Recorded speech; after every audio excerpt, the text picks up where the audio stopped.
Pemirsa, Badan Narkotika Nasional Provinsi Bali menemukan 4 orang penghuni rumah kos yang positif mengkonsumsi narkoba saat dilakukan sweeping acak penyalahgunaan narkotika di Kota Denpasar. Keempat pemakai merupakan perempuan.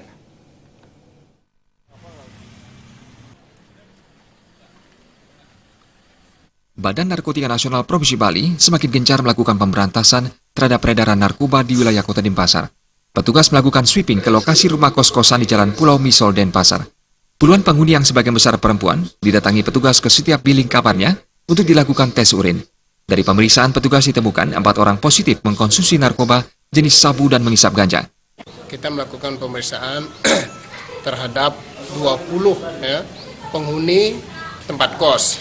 Nah, dari 20 itu kita mendapatkan hasil 4 yang positif. Nah, yang positif itu dengan inisial DS, RD, KA, AH, semuanya ini perempuan. Nah, dari keempat ini semuanya positif metamfetamin atau sabu-sabu.